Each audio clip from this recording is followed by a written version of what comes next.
chapitre 45 du Tanya, dans lequel, rappelez-vous, dans la première leçon, là on est à la deuxième, le Baal HaTanya nous explique une nouvelle voie pour régénérer les sentiments d'amour et de crainte de Dieu.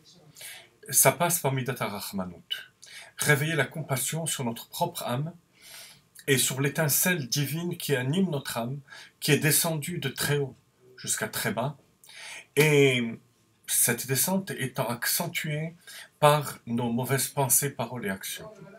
Lorsqu'une personne prend conscience de cette descente, en se posant la question que Dieu a posée à Adam Arishon, Ayeka, où en es-tu de ta vie?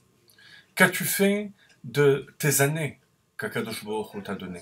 Automatiquement, il y a un sentiment de compassion qui se réveille. Page 240 dans l'édition bilingue du Tanya. Et c'est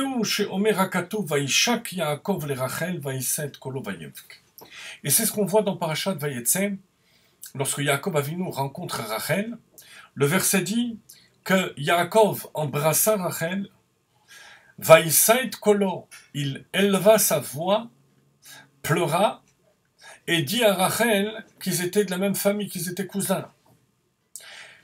Le Ibn Ezra fait remarquer que l'ordre chronologique devrait être opposé à celui qui est écrit dans la Torah. D'abord, il lui dit qu'ils sont de la même famille. Ensuite, ça réveille sa compassion, il pleure. Et ensuite, il embrasse Rachel. Et puis, quel est le sens de cette histoire que la Torah nous raconte? Qu'il embrasse Rachel, qu'il pleure. Vous savez que, bien entendu, un mikra yotsemi de pshuto, tout ça s'est réellement passé. Mais ça correspond à des choses extrêmement hautes, nisgavim venaalim. Et lorsqu'on étudie la chassidut et la partie profonde de la Torah, on a tout à fait une autre vision des choses. Vous allez en avoir un aperçu. Regardez bien. Yaakov et qui Rachel, et Knesset Israël. D'abord, qui est Rachel? C'est l'ensemble des âmes juives. Pourquoi l'ensemble des âmes juives? Pourquoi pas Léa? Pourtant, Léa a eu la majorité des tribus. Alors, rappelez-vous tout simplement que l'essentiel du but de Yaakov, de la venue de Yaakov chez Lavan, c'était de se marier avec Rachel. Chassidut explique que la raison en est que Rachel, c'est le monde de la parole, de l'action. Et Yaakov Avinu, qui représente la Neshama, savait que c'est la descente au niveau de la parole et de l'action qui est essentielle. Léa, c'est le monde de la marshava, de la pensée. Au départ, rappelez-vous, Léa devait être la femme de Esav. C'était celle qui devait élever Esav par son monde de la pensée. Esav s'est désisté de son rôle. Alors c'est venu chez Yaakov. Pensée, parole, action. Léa, Rachel, étant complémentaires à ce niveau-là. Léa, le monde de la pensée, et Rachel, parole et action. Mais la matrice du peuple juif, c'est Rachel. Donc lorsque Yaakov va à la rencontre de Rachel, il va à la rencontre de sa partie physique, à la limite, on pourrait dire, son corps, qui va être la matrice du peuple juif. Lui, c'est le monde de la Neshama. Yaakov Ishtam Yoshev Hanim. Il va aller, Yaakov était un homme intègre qui habitait les tentes. Sous le conseil de sa mère Rivka, et finalement d'Yitzhak, il va aller chez Lavan Ha'arami. Lavan le trompeur, le monde matériel, la perversité du monde matériel, pour retirer ces étincelles divines qui correspondent à lui. Sa femme, Rachel, et finalement Léa aussi, les autres Imaot, pour constituer le peuple juif. Il rencontre Rachel, il voit cette partie de son être qui est tombée tellement bas dans le monde de Lavan. Il lui fait savoir qu'ils sont proches. Dans ce sens que c'est sa partie physique qui se reflète chez Rachel. C'est le corps de Yaakov, à l'instar de Sarah, qui était le corps d'Avraham, comme dit le Zohar. Et il se met à pleurer, parce que ça réveille une compassion terrible chez Yaakov.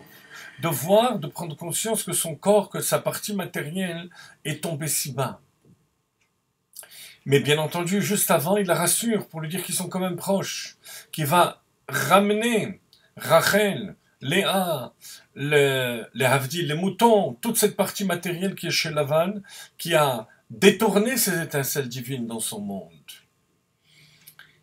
Et il pleure. Il va réveiller cette compassion. Réveiller cette compassion, vous allez voir, d'un niveau supérieur, pour finalement embrasser Rachel. Vous verrez, j'anticipe un petit peu pour que ce soit plus clair, le baiser, c'est une manière de faire passer, enfin la manière de faire passer le souffle, l'intériorité de Yaakov chez Rachel, dans le monde matériel, pour pouvoir l'élever. Voilà comment Chassidut explique ce passage. Alors Rachel, c'est l'ensemble des Neshamot. Et Yaakov, qu'est-ce que c'est? C'est la tribu de miséricorde du monde d'Atsilut. Ce n'est pas encore la miséricorde absolue, divine. Ça fait partie du monde, parce qu'il est au niveau du rationnel, Yaakov, au niveau de l'étude de la Torah, du spirituel. Donc, la Midat HaRachamim, la tribu de miséricorde, est limitée. Mais quand il voit Rachel, sa partie matérielle, il va réveiller, grâce à Rachel, la tribu de miséricorde, mais d'un niveau supérieur. La tribu de miséricorde, qu'on appelle dans la Chassidut Av Rachamim, le père de la miséricorde, la source de la miséricorde. Celle qui ne peut pas venir par le rationnel, par le spirituel. Ça ne peut être réveillé que par le monde matériel. La tribu de miséricorde rationnelle, c'est Av Rachaman. C'est Dieu tel qu'il descend au niveau de la tribu de miséricorde du monde Atzilut. Mais là, il a atteint Av Rachamim. Et où est-ce qu'il va le trouver? Où est-ce qu'il va trouver cette miséricorde supérieure? Grâce à Rachel, chez Lavan. Et oui, chers amis, vous entendez bien. Lavan a sa source spirituelle. C'est cette Midat HaRachamim avec sa pureté, la pureté du blanc. Lavan, ça veut dire blanc, blancheur. Mais bien entendu, en tombant dans ce monde, c'est tombé extrêmement bas au niveau de la tromperie. Mais cette tromperie qui va réveiller la Midat HaRachamim chez Yaakov. C'est écrit dans la Kabbalah que Lavan a Arami, qui veut dire le trompeur. Aram, c'est aussi des initiales de Av Rachamim Mimeno. Que la véritable attribut de miséricorde vient de chez lui. Lorsqu'on prend conscience de la chute qu'on a effectuée dans le monde matériel. Et ça va réveiller l'amour et la crainte au niveau de la Neshama, d'une dimension supérieure, qui va permettre à Yaakov Avinu, Rachel, Léa, les Avot et Imahot, de créer cette matrice du peuple juif et insuffler dans chaque âme juive cette capacité de rachamim, de compassion vis-à-vis de nous-mêmes, qui va motiver l'amour et la crainte d'Akadosh Baruch.